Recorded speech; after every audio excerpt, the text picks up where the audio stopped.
All right. So this will. Oh, this is your, so this is gonna go, okay, down, there we go. There we go. The down button.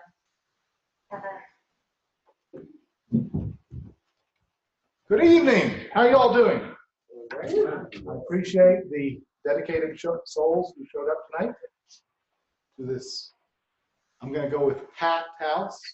The camera doesn't pan the opposite way, so nobody knows otherwise. The title of this Ed Talk is Political Tribalism, Past and Present. As many of my students, two of whom are actually here, know, I like to start out my presentations by defining my terms. So for the purpose of this talk, I'll be using the phrase political tribalism to refer to a strong loyalty to the perceived interests of one's group, often to the exclusion of other concerns, expressed through political activity. So in other words, it's you being loyal to whatever group that you believe you are a part of, to the exclusion of other concerns, and you're expressing that loyalty in the way you engage in the political life of your nation and your community.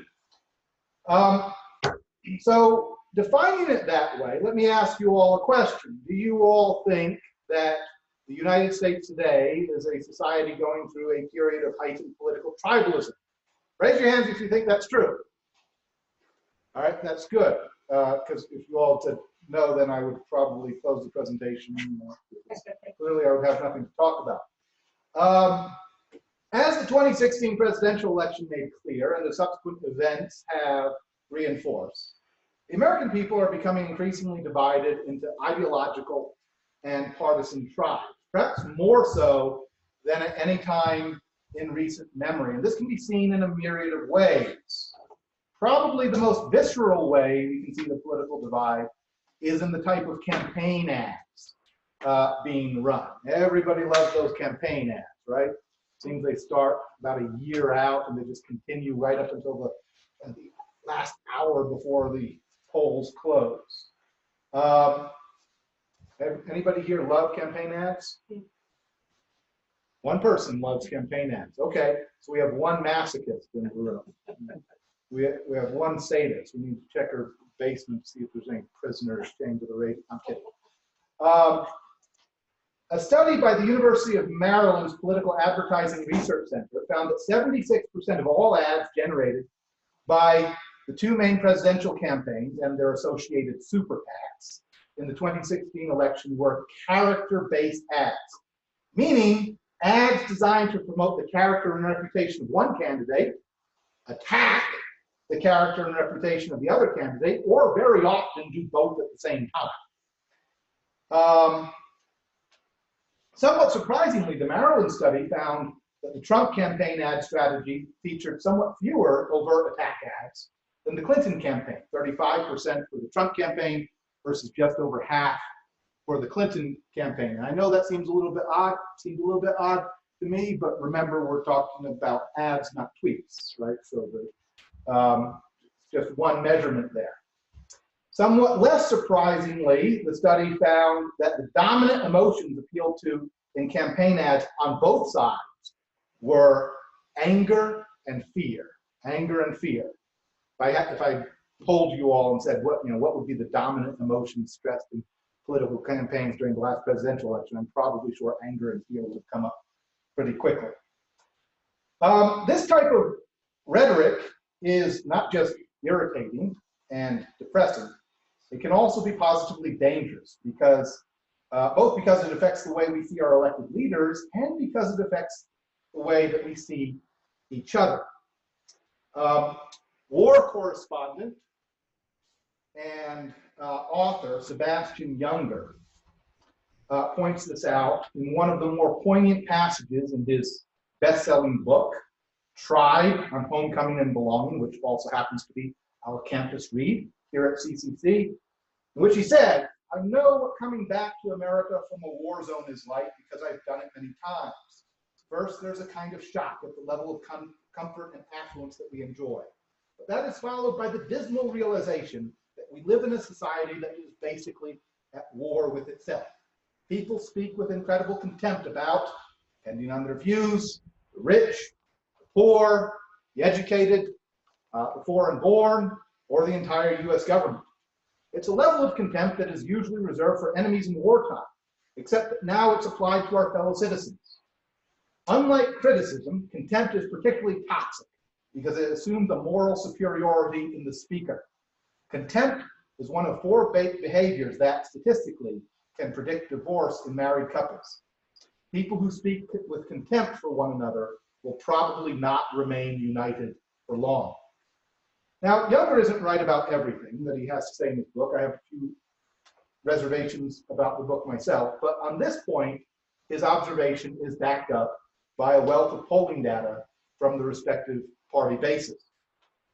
In the 2016 election year, the Pew Research Center conducted a poll that found that nearly identical percentages of Republicans and Democrats, 58% and 55% respectively, held, quote, very unfavorable views of the other party. And record high numbers in each camp, 45% of Republicans and 41% of Democrats, said they viewed the other party as a, quote, threat to the nation's well-being. And the same poll also found that 55% of Democrats and 49% of Republicans said the opposing party made them feel afraid. So in this Ed Talk, I'm going to attempt to answer a couple of very simple but interrelated questions. First, are things really as bad as they seem? In other words, are we really, as news organizations as diverse as Al Jazeera America and the Associated Press have claimed, more divided than ever before? Are we really at a low watermark in terms of our national political discourse, in terms of overall political tribalization within the population, and so on?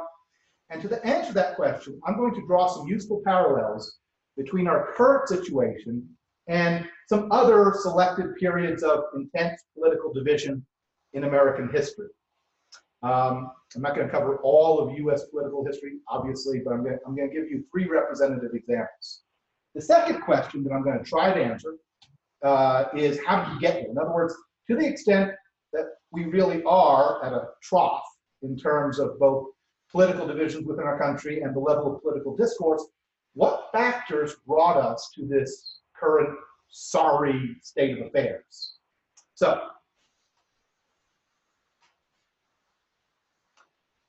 as a historian, I believe one of the main values of history is that it helps us place things that we're going through currently in a context that helps us better understand the things that we're experiencing, and hopefully also helps us to react to what we're experiencing in a more rational and more deliberative manner. And to that end, when we're talking about political polarization and tribalism, it's helpful to keep in mind that the United States actually has a fairly long history of dirty campaigning and vicious rhetoric and polarized politics. So here are some examples. The 1800 election is often considered to be the birthplace, or the birthday, if you will, of negative campaigning. It happened right at the birth of something that historians refer to as the first party system, which was a time when political parties were still fairly new.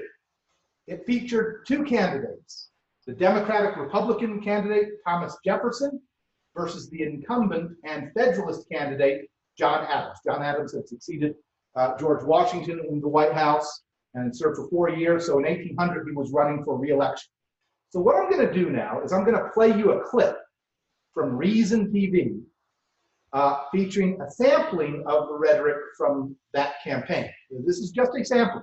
But keep in mind, everything that you're going to hear are actual quotes from the 1800 presidential campaign, either from the candidates themselves or their respective surrogates in the press or amongst allied politicians. And we worked as best we could on the volume. It's not great, but you'll have to just listen closely. John Adams is a blind, bald, crippled, toothless man who wants to start a war with France. While he's not busy importing mistresses from Europe, he's trying to marry one of his sons to a daughter of King George. Haven't we had enough monarchy in America? I'm Thomas Jefferson. I approve this message because John Adams is a hideous and apathetical character with neither the force and firmness of a man nor the gentleness and sensibility of a woman. If Thomas Jefferson wins, murder, robbery, rape, adultery, and incest will be openly taught and practiced. The air will be rent with the cries of the distressed. The soil will be soaked with blood, and the nation black with crimes. Are you prepared to see your dwellings in flames, female chastity violated, children writhing on a pike? I'm John Adams, and I approve this message because Jefferson is the son of a half-breed Indian squaw raised on hoe cakes, and Hamilton is a Creole bastard brat of a Scotch peddler.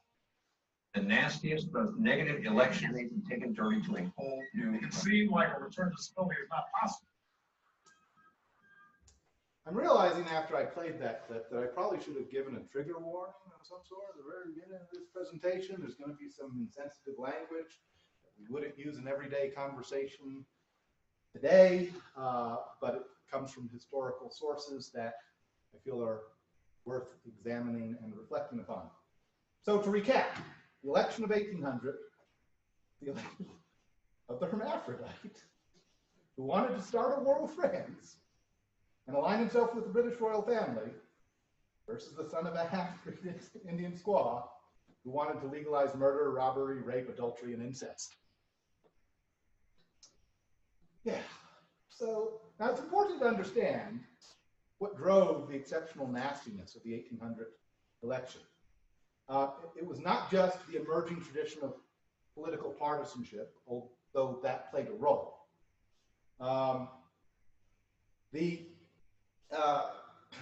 It was also the competing visions of America that the two parties represented.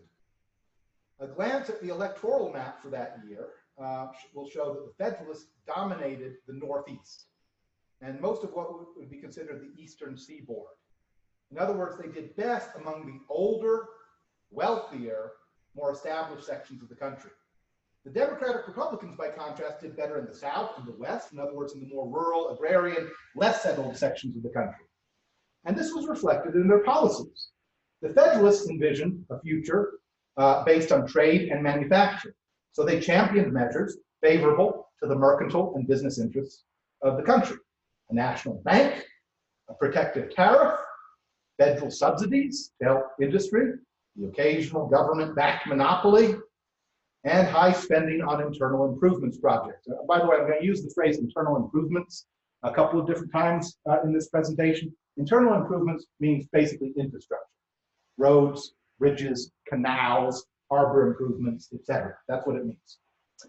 So the Democratic Republicans, by contrast, opposed these things as favoritism to the rich and to coastal elites who wanted to rig the system in their favor. Their vision of America was that of an agrarian republic composed composed of mostly small landowning farmers. In my history classes, I use the term yeoman farmers. Yeoman farmer is somebody who went out into the fields and stripped off their shirt and worked the fields and got dirty and sweaty and so on, worked their own land with their own hands. That's what they wanted the future of the country to look like. And as a party consisting largely of small farmers, one of their big concerns was westward expansion. And so their first president, Thomas Jefferson, is also the president who signs Major Treaty, 1803. Corman, you had this History 131 with me. I had the big swath of land. Louisiana Purchase Treaty. There you go. Thanks. That was a risk on my part, but you pulled it. You pulled one out. Okay. So then we come to the elections of 1824 to 28. Okay. Just a second here. Just a second. There we go. elections of 18, I'll tell you why I have John Quincy Adams pimped out there in just a second. The elections of 1824 to 28. There's a similar conceptual divide that underlay the toxicity of the presidential election of 1828, which in many ways was a culmination of a 4-year-long struggle beginning the prior election year in 1824. It ended, the election of 1824 ended with a deadlocked 4-way election in which Andrew Jackson won pluralities. In other words, he won more votes than anybody else. He won pluralities in both the popular vote and the Electoral College, but he failed to win a majority in either. The election then went to the House of Representatives for a decision, and the Speaker of the House, Henry Clay, who had also been one of Jackson's general election opponents, threw his support to John Quincy Adams, who was the runner-up in the Electoral College. Jackson's camp was outraged, but they were even more outraged when Adams, after he'd secured the White House, turned around and nominated as his Secretary of State none other than, anybody? Henry Clay, the very guy who had helped put him in the White House. And of course, the Jackson camp cried foul, calling the result a corrupt bargain between Adams and Clay. So almost immediately after the election ended, Jackson and his allies began planning and plotting and organizing for the next campaign. The next election, 1828, was a repeat of the 1824 campaign, Adams versus Jackson. And it quickly became one of the most incendiary elections in U.S. history, rivaling even the 1800 race in its vitriol. Predictably, the Jacksonian politicians and newspapers lambasted Adams for the corrupt bargain of 4 years before. But they also savaged Adams as an effete elitist who lived in, quote, kingly pomp and splendor in his presidential palace, which was, and they made much of the fact that Adams had, at his own expense, as it turned out, installed a billiard table in the White House, which the pro-Jackson press, in the pro-Jackson press, that billiard table became gambling tables and gambling furniture. The worst anti-Adams slander, however, had to do with his tenure as the American ambassador to Russia. Previously, he'd been the U.S. ambassador to Russia, during which his opponents claimed that Adams had served as a pimp for Tsar Alexander I, and allegedly had even procured a young, virginal American girl to satiate the lusts of the Russian despot, right? Which is why Adams stepped out as a pimp. Not to be outdone, the anti-Jackson press, those aligned with Adams, manufactured their own string of calumnies. Politicians and newspapers friendly to Adams gleefully circulated a rumor that, quote, General Jackson's mother was a common prostitute, brought to this country by the British soldiers. She afterward married a mulatto man with whom she had several children, of which number General Jackson is one. One anti-Jackson pamphlet, the Coffin Handbill, alleged that during the War of 1812, he had actually murdered 6 of his own soldiers in cold blood. Reality, they'd been shot for desertion. Some Jackson partisans sarcastically responded to the Coffin Handbill with their own mock pamphlet, alleging that Jackson was in fact a killer because he had, quote, murdered 1,500 British soldiers for, quote, merely trying to get into New Orleans. By far the worst anti-Jackson calumny, however, actually had a grounding in truth. And this is the charge that Jackson was a bigamist and his wife Rachel an adulteress, because when they married in 1791, she was still legally married to someone else. This was technically true, but not the whole story. Rachel Jackson, her first husband, a Revolutionary War officer by the name of Captain Louis Robards, had filed for a divorce from her, which Rachel mistakenly believed had been finalized. It hadn't. And when it became clear that Jackson, to Jackson and Rachel, they worked very quickly to terminate the prior marriage, but they continued living together as man and wife, and they'd already done the deed and so on. So there was no point in separating at that point. These nuances, however, were lost on the anti-Jackson partisans. One typical pamphlet read, "Anyone approving of Andrew Jackson must therefore declare in favor of the philosophy that any man wanting anyone else's wife," sorry, there's a typo there, it should be any man wanting anyone else's wife, "has nothing to do but take his pistol in one hand, horsewhip in the other, and possess her." Now, today we see the 1828 election as a precursor to the emergence of something called the second party system, the Whigs and the Democrats. The Democratic Party emerged out of the political machine built by Andrew Jackson, and also especially Jackson's able lieutenant, Martin Van Buren, who succeeded him in the White House, to win the election of 1828. The Whig Party was eventually founded in 1833 as a disparate coalition of all the groups opposed to the Jacksonian Democrats. So, underlying the exceptional bitterness of the 1828 campaign was, again, an intense competition between two competing visions of what the United States was and what it should be. Many, the Adams supporters, many of whom eventually became Whigs, adopted much, although not all, of the old Hamiltonian Federalist program of government support for business and industry, protective tariffs, national bank, internal improvements. One historian has called their position positive liberalism, meaning that they were generally laissez-faire on economic matters, but they believed that government should give business a helping hand. Many of Jackson's supporters, most of whom became Democrats, obviously, harkened back to the old agrarian idealism of the Jeffersonian Democratic Republican Party. Although significantly, they also included a lot of newer elements, including urban working men and immigrants. And they generally embraced a philosophy that historians have termed negative liberalism, meaning basically they didn't want government to do anything that it didn't absolutely have to do. So they were about as small government in their philosophy as you could possibly get. It's important to remember, though, that the two parties were far from consistent in their positions on the issues. Democratic politicians, for example, sometimes voted for internal improvement projects, new roads, bridges, canals, etc., if they benefited their home state. While Whigs wouldn't always vote for internal improvement bills if they didn't benefit their home state. Andrew Jackson, meanwhile, actually signed more internal improvement bills than his predecessor did.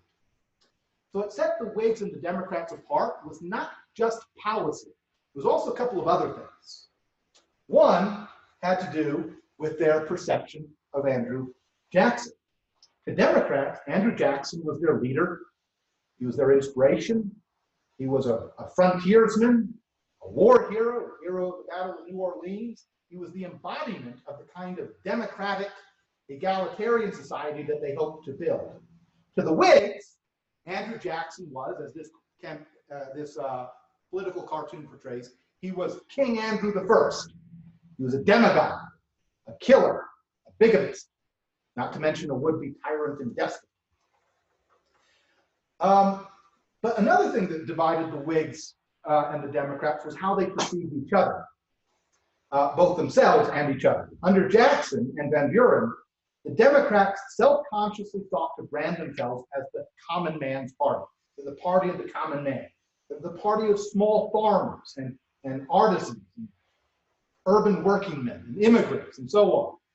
The Whigs, by contrast, struggled early on to find an identity other than being anti-Jackson.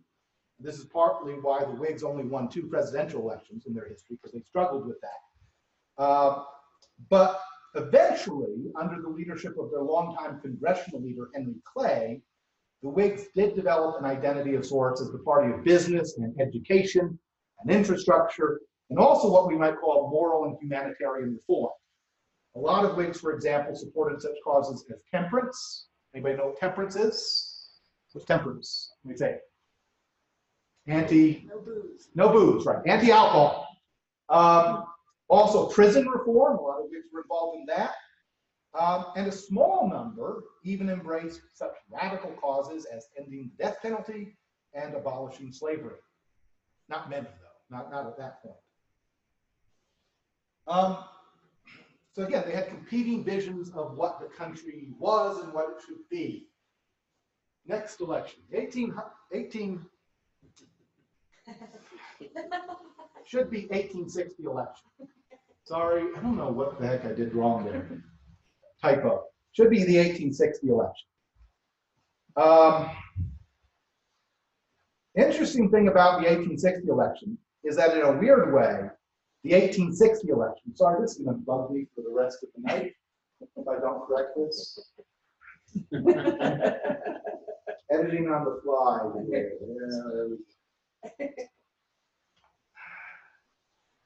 There, all right. Interesting thing about the 1860 election is that in a weird way, the 1860 election, and those of you who've had me for History 131 already know this, it was really two parallel elections, one going on in the north and one going on in the south, because there are four candidates that year, right? There's a northern Democrat, Stephen Douglas. There's a southern Democrat, John C. Breckinridge. There's also a southern third-party candidate, John Bell, who was the candidate of the Constitutional Union Party, which was a party designed to be moderate on sectional issues. Their whole platform was just, we're going to broker a compromise over the slavery question and save the Union.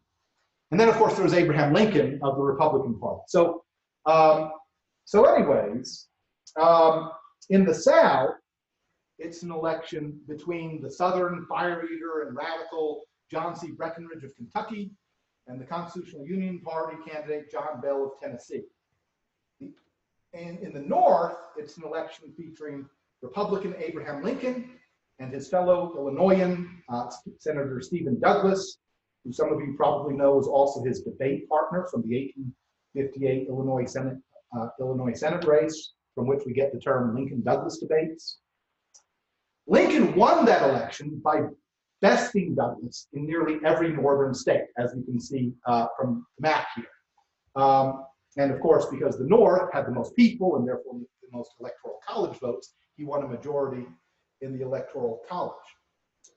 But at the same time, he also won virtually no support from the South, as you can also see from the electoral map there. As a matter of fact, in 10 out of the 15 slave states, Abraham Lincoln was not even on the ballot. You could not have voted for him. I guess you could have cast a write-in ballot, but you could probably have been taking your life into your hands. But you couldn't have voted for him on the ballot if you wanted to. So why is that? It's because by 1860, the United States had become polarized in a manner and to a degree that it had never really been before. Unlike previous periods in which political polarization had revolved around party, in 1860, it evolved around region, right? It wasn't Whig versus Democrat anymore. It wasn't even Democrat versus Republican. It was North versus South. And the different perspectives and ways of life that these sections supposedly represented. By 1860, most Northerners were still not abolitionists, but a solid majority were anti-slavery, which basically means that they generally thought that slavery was a bad thing, and that also slavery should not be allowed to expand anywhere it did not already exist, particularly into the Western territories, the territories acquired by the United States in the 1846-48 war with Mexico. That was really what touched off the sectional divide between the two sections. Northerners also believed that the South had been corrupted by slavery. In the words of one of the more popular anti-slavery writers of the 1850s, Hinton Rowan Helper, he said that, quote, "Slavery destroys or vitiates or pollutes whatever it touches. No interest of society escapes the influence of its clinging curse. It makes the Southern religion a stench in the nostrils of Christendom. It makes Southern politics a libel upon all the principles of republicanism. It makes Southern literature a travesty upon the honorable profession of letters." One of the more popular Northern sobriquets for the South was the slave power. And it referred to the widespread belief among Northerners that the South was home to a giant pro-slavery conspiracy that wanted to reopen the Atlantic slave trade, extend slavery anywhere they could, possibly even into the North, and silence Northern dissent against this agenda. Southerners, by contrast, had by 1860 come to see the North as a land full of anti-slavery zealots. The Republican Party they characterized as Black Republicans. They accused them of being covert abolitionists who wanted to foment slave rebellions in the South, and even enslaved the white race to the black. One Georgia secessionist warned that if his state remained in the Union, if his state remained in a Union, quote, ruled by Lincoln and his crew, in 10 years or less, our children will be the slaves of the Negroes. Some of the more incendiary Southern claims concerned white miscegenation or interracial marriage coupling with Africans, which many Southerners accused Republicans of wanting to promote or even require. One cartoon circulated showing Abraham Lincoln dancing with a black woman. Another more sensational image showed Lincoln steering a ship with a thick-lipped black man embracing a young white girl sitting at his feet. If you're tame enough to submit, warned the South Carolina clergyman and secessionist James Furman, abolitionist preachers will be at hand to consummate the marriage of your daughters to black husbands. Now, it's important to note that these perspectives, both perspectives, are skewed. They're skewed, they're not entirely without foundation. Did most Northerners and most Republicans want to foment slave rebellions in the South? Of course not. But a few radical abolitionists like John Brown actually did. So there's a fringe there that did. Did most Southerners and Southern Democrats want to extend slavery into the North or reopen the slave trade? No, they didn't. But in the late 1850s, there was a fringe movement among Southern politicians and journalists. James D.B. DeBow, who published one of the most popular periodicals in the country, was a member of this, that actually did call for reopening the slave trade. So there's a hint or a little bit of credibility to both of these skewed perspectives that the two regions are holding towards one another. And that the willingness of each side to ascribe the worst possible intentions to their opponents while excusing or minimizing the excesses of their allies is, in my view, perhaps the very essence of tribalism, right? It's when you're willing to believe anything about them because that validates who you think you are and who you think your group is. And that brings us back to the present day. Now, one of the things that I hope you all got from the preceding narrative section is that this current era of heightened political tribalism is, first off, not unprecedented. We've been here before. And also, it's probably not as bad as some earlier periods of heightened political division and acrimony. And keep in mind all the things I didn't talk about. I didn't talk about the first Red Scare. I didn't talk about the second Red Scare. I didn't talk about the civil rights movement and the conflict over that. I didn't talk about race riots in the 1960s or political bombings in the 1970s. There's a lot more that I could have gone over, right? I just gave you 3 representative examples. So it's not, I really don't think it's as bad as it seems, and I certainly don't think it's as bad as it's ever been. But to say that it's not as bad as it seems or not as bad as it's ever been isn't to say that it's not bad. And it isn't to say that we shouldn't be concerned about it. So with that in mind, I'd like to take some time to talk about how we got here. In other words, what factors are driving the trend towards increasing political tribalism today. And I'm going to highlight 4 major factors that I think are significant contributing influences to political tribalism today. As with any broad social trend, you're going to have a bunch of contributing factors, and I may be missing some. As a matter of fact, I almost guarantee that I'm missing some. All right? So you may be able to identify a contributing factor that I haven't even thought of yet or given space to. But First thing is it's important to recognize that tribalism is an innately human behavior. In his book, Just Babies, The Origins of Good and Evil, Yale psychologist Paul Bloom notes recent studies showing that infants as young as 3 months old show a preference for faces belonging to their own race. So Chinese infants, for example, show a preference for Chinese faces. Caucasian infants prefer white faces. African infants prefer black faces. Another study from Harvard's Intergroup Neuroscience Lab showed that when people see members of an outgroup suffering, particularly when it's an outgroup that has a history of conflict with your own group, it actually activates the reward centers in our brain. In other words, we actually feel pleasure when we see members of an outgroup suffering. So what you get from that is human beings aren't just a little bit tribal, we are deeply tribal. And it shouldn't surprise us then when human beings behave in a tribal manner. Really, it should surprise us when they don't. That being said, tribalism can certainly be elevated or lessened by environmental conditions. And in the last 10 to 15 years, two of the biggest environmental conditions reshaping our world have been the internet and especially social media. We often conceive of social media platforms like Facebook, Twitter, and Instagram, and so on, as being kind of like public squares, giant digital public squares or town hall meetings. They're not really very effective in that capacity, though. There's one recent poll that found that only 14% of respondents had actually changed their minds on a political or social issue because of something that they read online.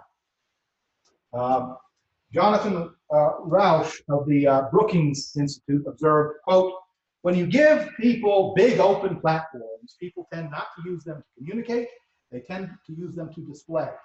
They want to show their group affinity.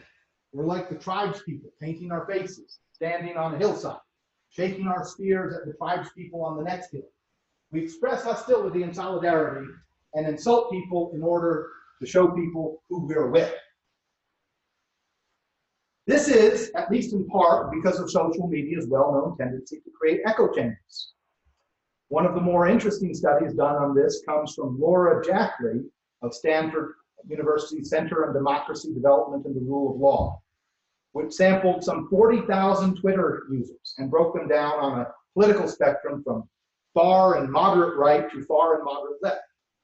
And one of the things that this study found is that after big controversial events, like, for example, the Las Vegas shooting, which I think it was 58 people died and several hundred people were wounded, moderate opinions actually tended to disappear. In other words, the moderate left became more left in their tweets, and the moderate right became more right. Another problem associated with social media, especially over the last couple of years, has been the proliferation of fake news. And that's a rabbit trail that I don't really want to go too far down into, but I will say this, it shouldn't be surprising to us. Yes? Sorry, what was her name again? Laura Jackley, Laura? J-A-K-L-I. She's from Stanford's Center on Democracy, Development, and the Rule of Law. She was the lead author in this study that I referred to. Another problem with social media is, again, fake news, right? We all know fake news has become an issue. How many of you have a friend on Facebook or Twitter or Instagram, love sharing stuff that you know, and just looking at it, much less even Googling it, you know is objectively garbage? Darn near everybody has that friend. If you're not raising your hand, you might be that friend. But no offense to anybody who didn't. The point is, everybody has that friend, right? We all have that person. I'm not going to go too far into the weeds on that subject, except to say that it shouldn't be surprising that a new information technology would become a vehicle for disinformation. Because historically, this actually happens a lot. Anytime you get a new information technology, for rapidly disseminating and distributing information. Very often, before people have developed mechanisms for regulating that, it becomes a tool for spreading disinformation. An example of this is the printing press. In the early days of the printing press, one of the most popular types of literature that was printed and widely sold and distributed were witchcraft accounts.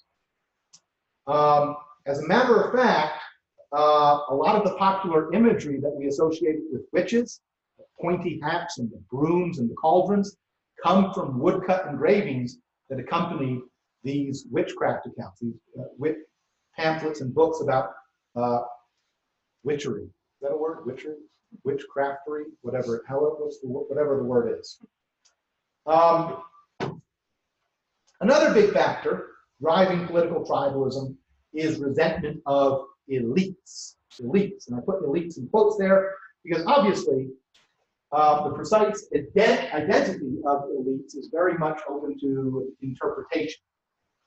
On the left, it's usually economic elites, the top 1% of income earners and so on. On the right, it's usually cultural and intellectual elites, affluent, well-educated people living in urban and coastal areas who run major educational and cultural institutions. Regardless, everybody has an elite that they resent. Everybody has an elite who they feel is harassing and oppressing them in some way. Anti-elite resentment is a particularly important driving factor in the political behavior of white Americans.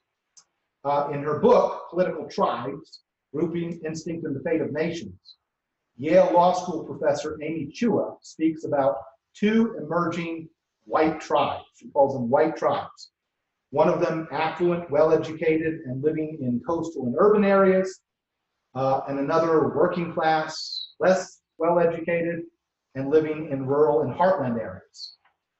And she talks about the striking levels of disdain between them. So, for example, she cites an op-ed in National Review. Now, for those of you who don't know, National Review is traditionally regarded as a conservative or right-wing journal of opinion. It's been published since the 1950s, and yet it included an op-ed run during the 2016 election cycle in which it excoriated middle Americans, that the white American underclass is enthralled to a vision, to a vicious, selfish culture whose main products are misery and used heroin needles.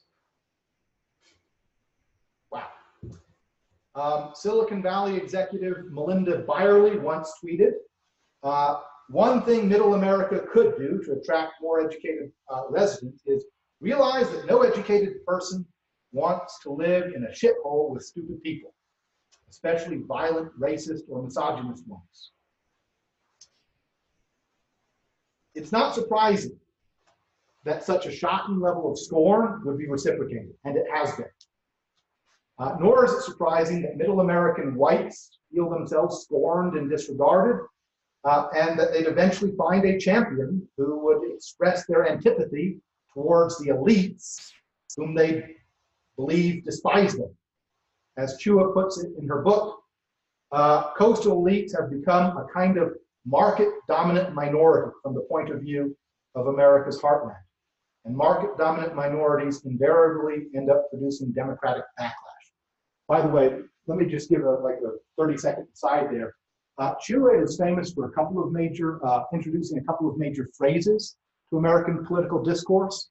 One of them is supergroup, right? She writes that, actually in previous books, that America is a supergroup.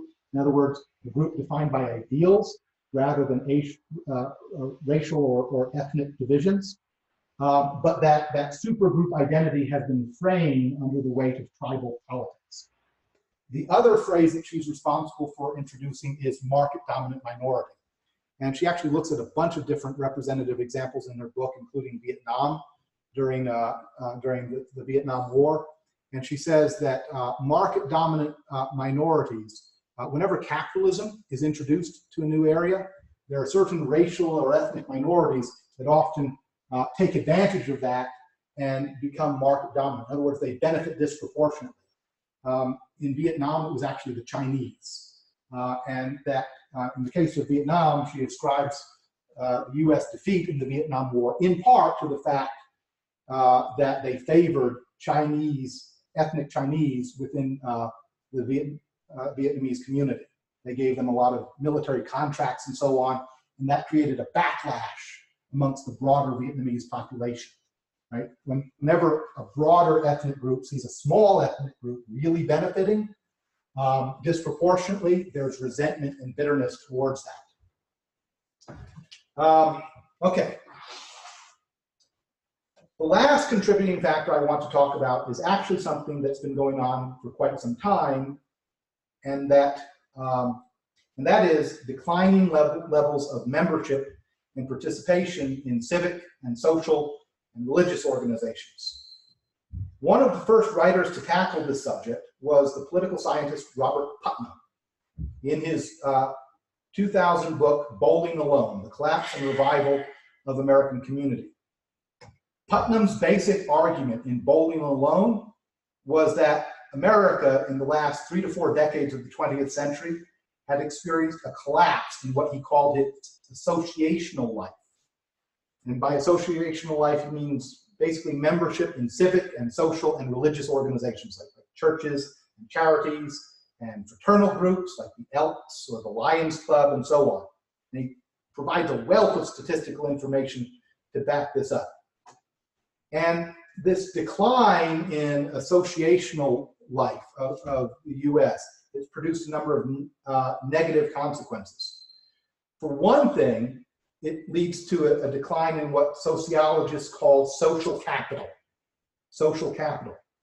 Social capital is defined as networks of relationships that people in a society form among themselves, both to benefit themselves, often to benefit themselves financially or professionally, but also to help society function more smoothly. One could argue that that the decline in American associational life has also led to rising levels of political alienation and polarization. Because many of these voluntary organizations serve as meeting grounds where people of diverse backgrounds and life experiences come together in a common cause. They learn to see things from another person's point of view. They learn to work together for their communities, right?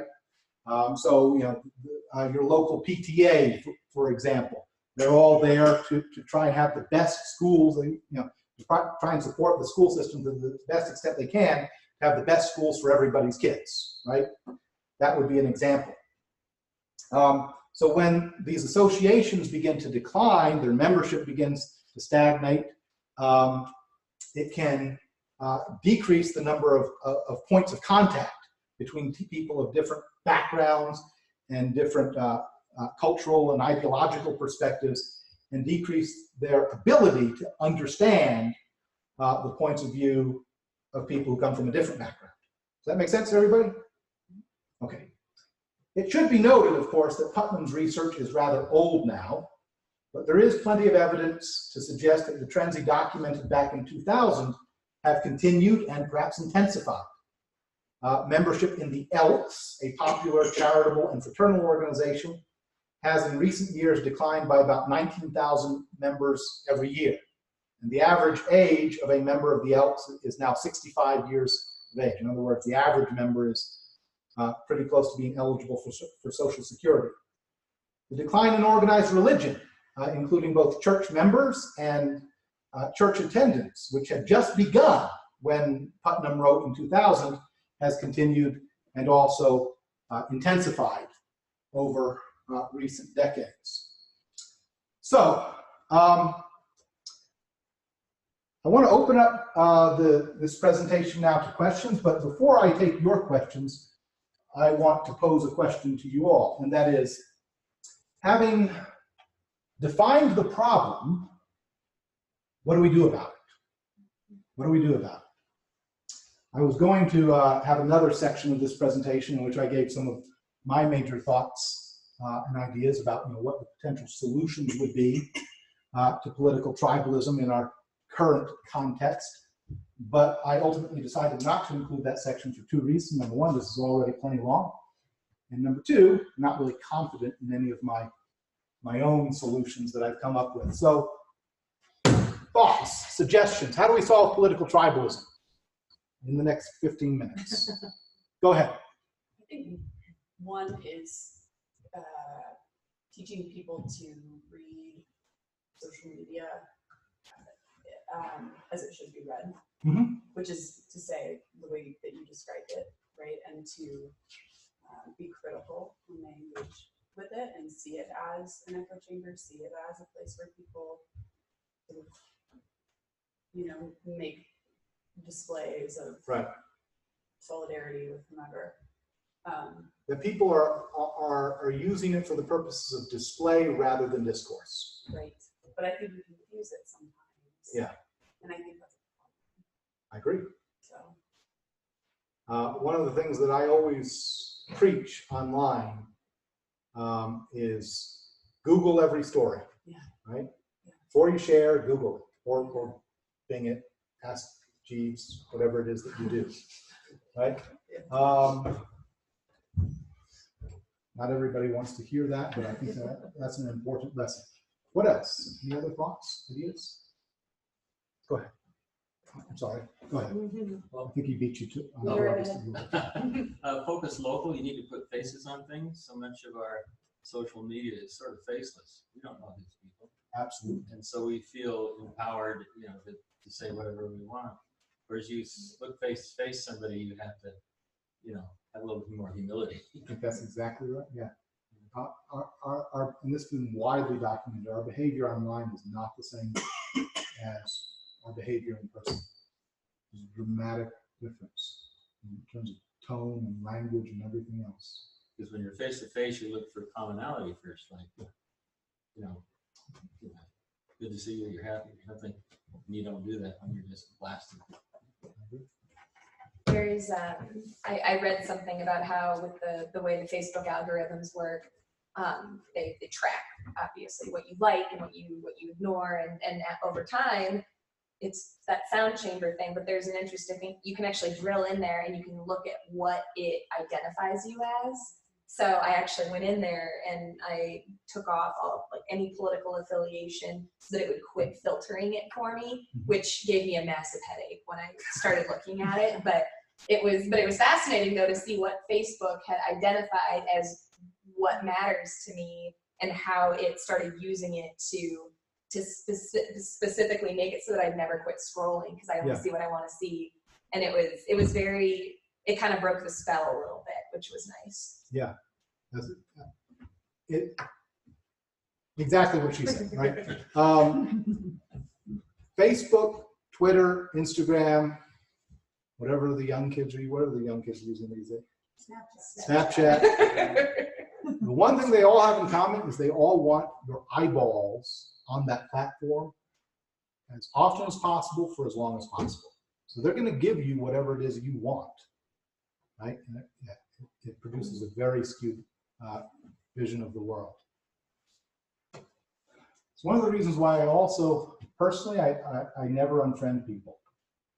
I know that might sound a little counterintuitive, but even people who sometimes have said the most vile, hateful things, even people who say the most vile, hateful things towards me, never unfriend them.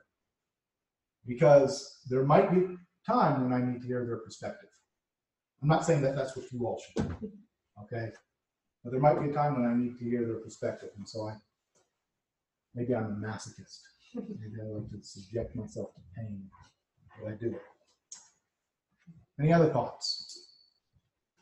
Yeah, so how did it work itself out, relatively speaking at least, in more recent history? So like with the civil rights movement, the hippie movement, so you had these massive generational conflicts, racial conflicts, and they eventually, relatively speaking, not in absolute terms, they did work themselves out. So I'm just curious if you know anything about how they worked themselves out, and if there's any application to the contemporary situation. Yeah, I think it takes time, obviously, but eventually people find solutions that they can live with. They find compromises. Sometimes one side wins. Right. That's part of it too. Yeah. Like the Civil War, one side definitely won, and the other side had to pretty much live with that. But most of the time, there's at least some give and take involved, and it's a trial and error process, and it takes a long time, and it takes a long time of arguing and in many cases hurt feelings, and in some cases even things that we thought were settled don't end up being settled. One of the big debates going on right now, particularly in the Democratic primaries, is busing. Right? I don't know if you all caught that from the last couple of rounds of the primary, but should we reinstitute busing ordinances in order to bring about more racial integration in the public school systems? So sometimes things even get re-litigated.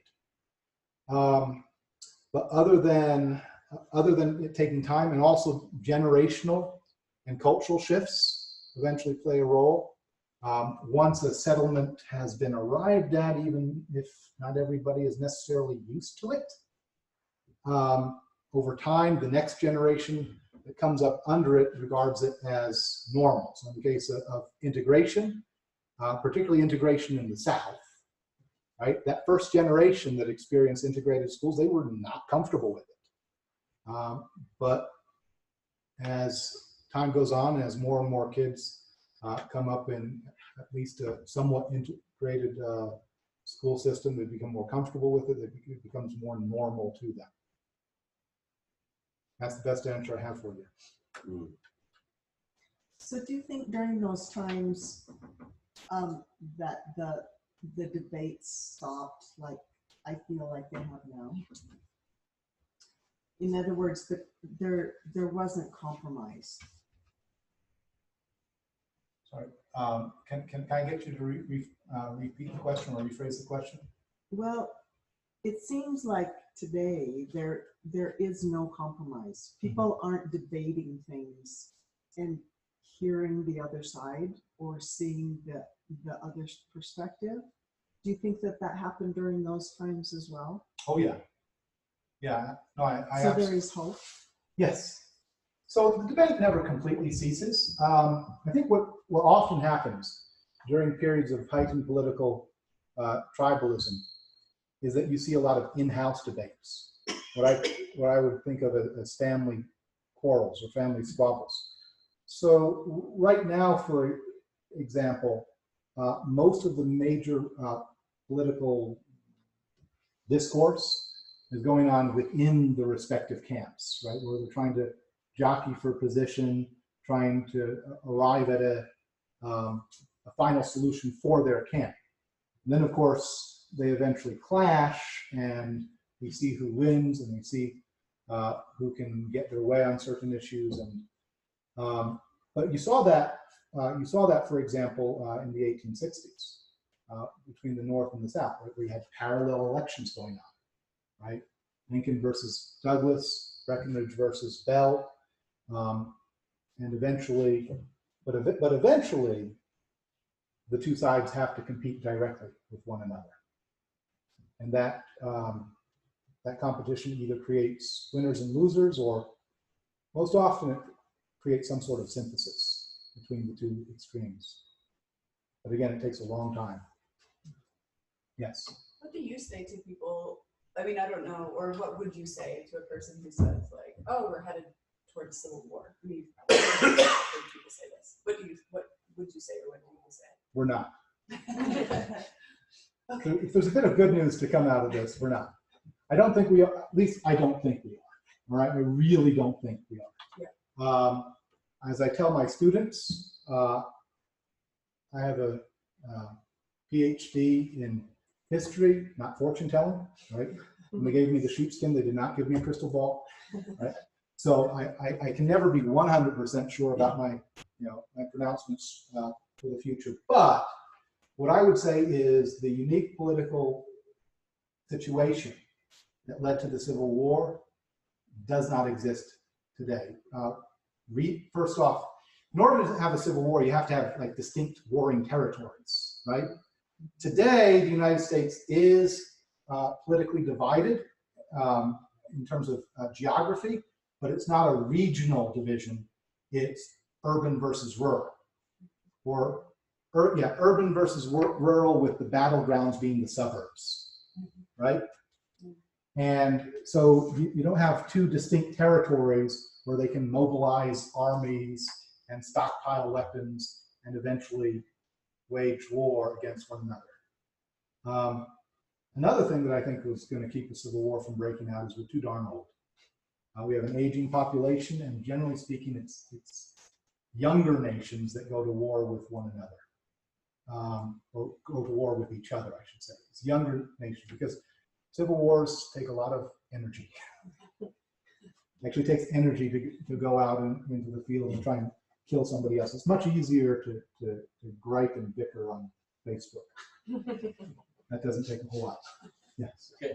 In the past, we've had several different parties, and some of them disappear, get morphed. Now we have the two main parties. Are we stuck with that forever? Do you see any change? So this is a good question. It's a very good question. The answer to that is legitimately, I don't know. But I think we probably are stuck with it for the foreseeable future. Everything can change, and everything will change eventually. We've been through three major party systems in our nation's political history. The first two didn't last very long. The third one has lasted basically from the Civil War up to the present.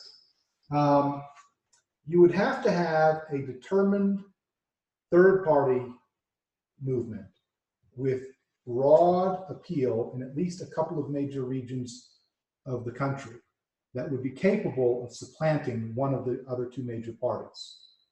And that would also be willing to lose. That's another key component, because the Republicans didn't win immediately, right? Their first presidential candidate, the answer to innumerable Jeopardy questions, is John C. Fremont, aka the Pathfinder, right? He loses in 1856, right? The Republicans knew that they were going to lose. And they knew that in running, they were probably going to throw the election to the Democrats, but they didn't mind, because their goal was to eventually replace the Whigs as the second major alternative to the Democrats, at least in the North. At least in the North, because originally they had very little presence, almost no presence in the South. I know that seems weird to us today. But yeah, you have to actually be willing to lose. And there's because of our winner-take-all system, there's that what we call the wasted vote syndrome, where there's a strong psychological prejudice against voting for what you know is going to be a losing candidate, right? There's a strong prejudice against that. So you have to have a group of people that is determined enough and desperate enough to overcome that. So instead, what happens is parties change, like a conservative party becomes liberal internally. Yeah, no, that's absolutely true. And I don't know if I didn't really have time to discuss it, but tribalism is not primarily about ideology, right? It's about group identity.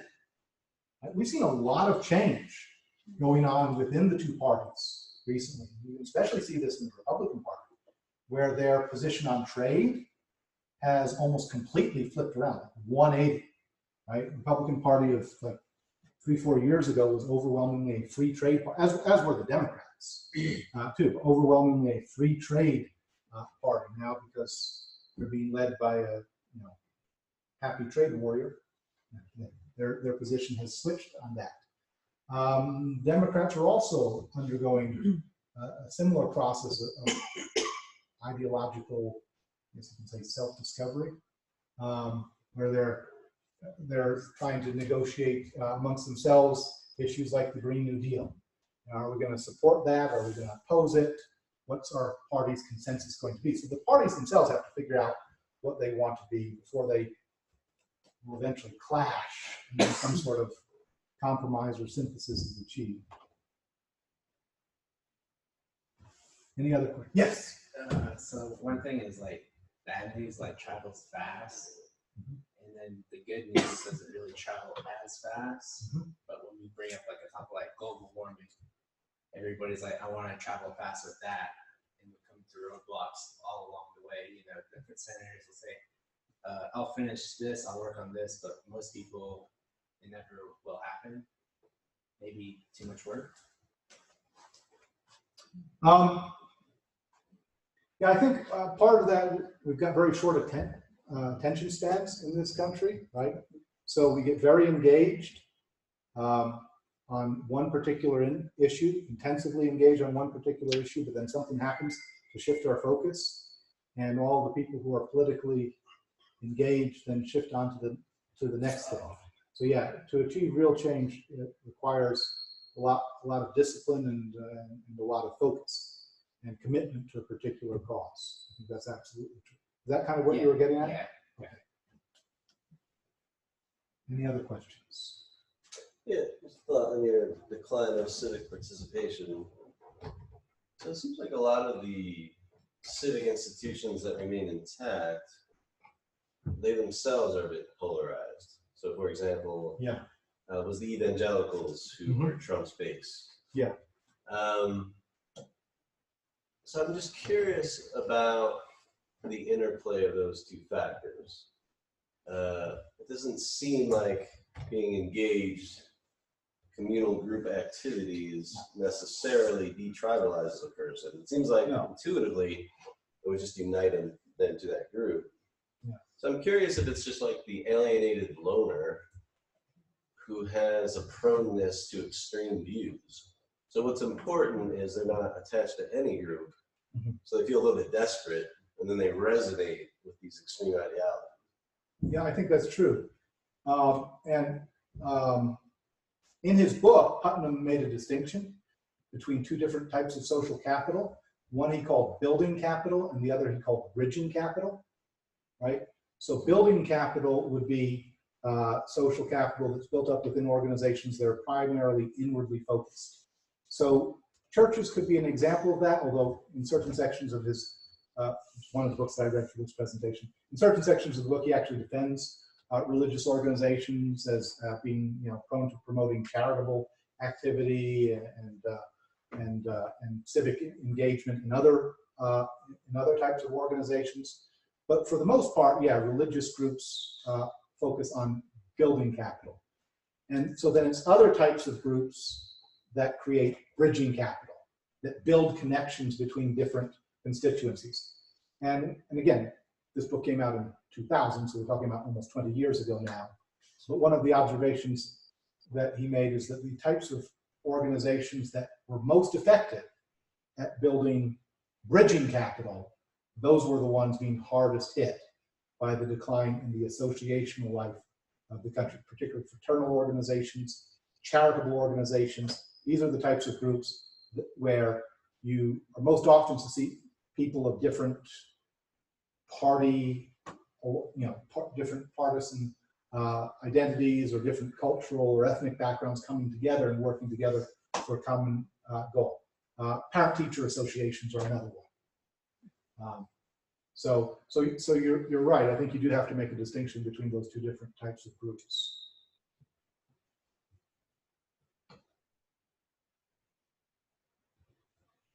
Any other questions?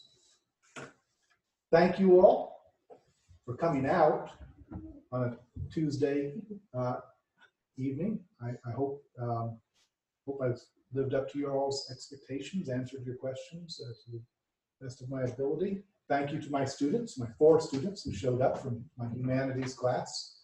You'll all get your bonus credit. A couple of you came in before I circulated the roll, so you want to sign in.